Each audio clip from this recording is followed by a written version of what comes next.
So there's something I'd like to say about time and how this game plays out.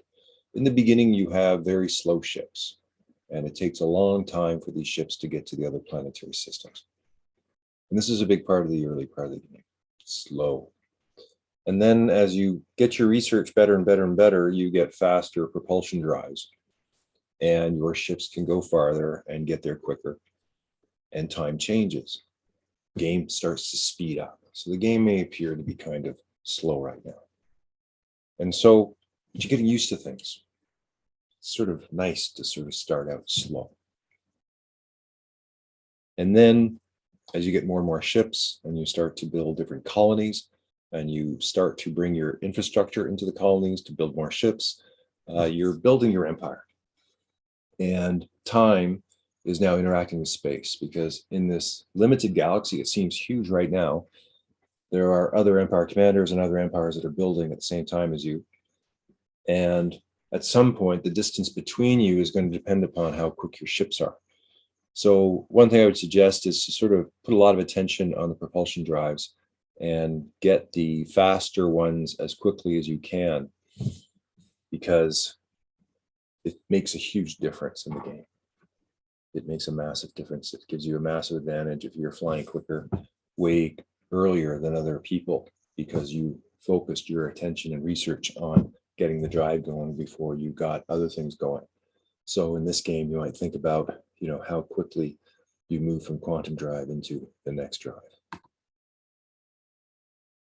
So I'm going to pop back into the game because there was something I forgot to do, and that's to design an engineering ship. So we go to domestic design. Now there's 4 ships I can build now: a science ship, a transport ship, colony ship, or engineering ship. I've already got 5 science vessels. I have a colony ship building. There's nothing really to transport to yet, so it doesn't really make sense to have a transport ship, but I'm going to build an engineering ship.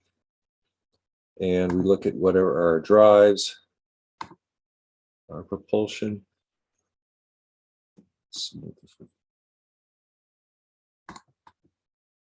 Quantum drive, or the Alcubierre drive, which is the old one. We go to the quantum drive, and we can make a decision here. We can put 3 engines in, or we can add another engineering station, 2 more engineering stations, so it becomes more powerful in engineering. Since this is a slow drive, and I'm probably just going to keep it around to build here, I'm going to add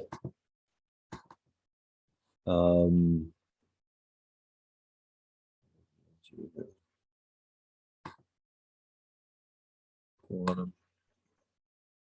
propulsion research stations, crew quarters.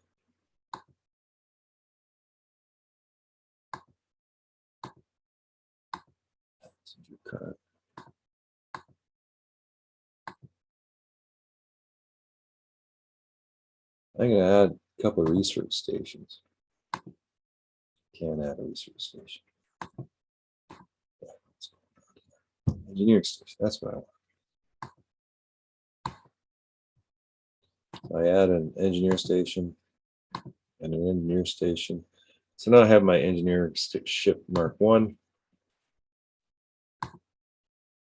And now I go to command. I don't know how much I embarrass myself by actually showing people what I'm doing. I'm doing all the things in the wrong order. We'll see. So now we have the engineering ship. It takes 11 months to build. It takes 61 metal alloys, 54 lance. I've already got all this stuff coming. This stuff is quick. The halogen and the vertical farms are quick. And the colony ship is like a year and a half. Supercomputer is about 8 months. Colony ship is a year and 3 months. The halogen expansions is 2 weeks and 4 days. So the vertical hydro farms are 1 week and 4 days. So a day is a year here. So these 2 are going to build quick. This is going to take a while. This is going to take a while.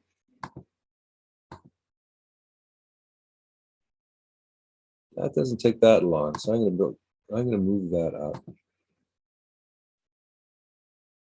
And I think at some point, I'm going to build the engineering. So I'm going to, if I build it, now you're starting to queue different projects, and you've got infrastructure versus ships. And you have to put them in order, unless, of course, you get an engineering ship, which then can start to build things on its own. So the reason I like the engineering ship is that's where you can build other stations. You can build ships, anything that is built, you can basically build with your engineering ship. So it's nice to have one early on. I don't know. I'll leave it down there because everything seems to be more important about it right now. The supercomputer is going to give me a lot more construction and speed that up. That's necessary. And colony ship, I got to get one of those going. Pop in a surface scan. And there you go. Get my little telescope going. It's got to be stroking that thing. And I mean, pressing the buttons on that thing. What else? Okay, I'm down to 105 for my metal alloys. I got to watch that. It's easy to go to 0. I don't like being at 0.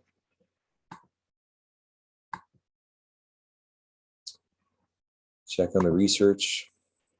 I got 4 weeks, so I got 2 hours before that's going to be done. So I have to check within 2 hours. And that's about it. That's the end of the show for today. I just like to say to people who are watching this that we're learning how to think from the point of view of an empire and being a single human who's in charge of an empire. And so this is going to teach you how to think at the planetary scale. This is going to teach you how to think in sort of larger infrastructures and building things and making decisions about timelines and making decisions about what you're going to research and making decisions around how big a fleet you're going to make and in which order are you going to build your ships, and then what are you going to do them, and then what is going to happen when you run into other empires, and are they going to be friendly or hostile, and how are you going to deal with that? Because at some point there's going to be war, and who you have war with is very important, because if they're stronger, more powerful, they will wipe you out. And if you have no allies, you're by yourself. That's it. But this game, you can get allies, you can get people to help, you can find ways to defend yourself that stops your enemy fleets from destroying you. So all this is coming up. It's going to take a while, and you just have to play it like a few times a day, and then you can go back to regular work. But it's I find it very enjoyable, and I'm looking forward to blowing up your home world.